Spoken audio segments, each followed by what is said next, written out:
Chapter 3, Sloka 11.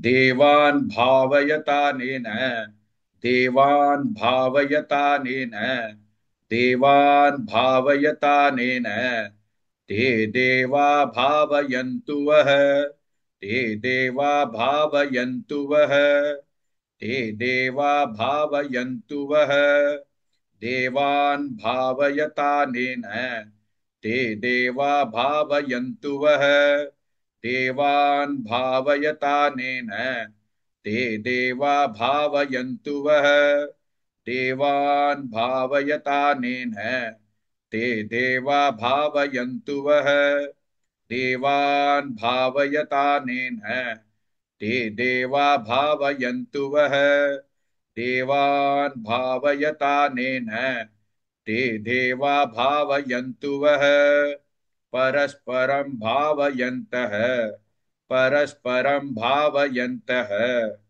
परस्परं भावयन्तः श्रेयः परमवाप्स्यथा श्रेयः परमवाप्स्यथा श्रेयः परमवाप्स्यथा परस्परं भावयन्तः श्रेयः परमवाप्स्यथा परस्परं भावयन्तः श्रेयः परमवाप्स्यथा परस्परं भावयन्तः श्रेयः परमवाप्स्यथा परस्परं भावयन्तः श्रेयः परमवाप्स्यथा परस्परं भावयन्तः श्रेयः परमवाप्स्यथा देवान् भावयतानेन ते देवा भावयन्तु वः परस्परं भावयन्तः श्रेयः परमवाप्स्यथा.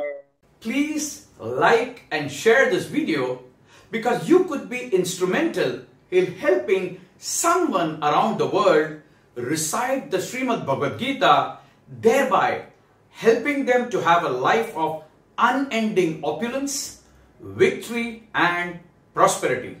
This is mentioned in chapter 18, Sloka 78. Yes, don't forget to buy my book, Leadership Can Be Child's Play. Namaste.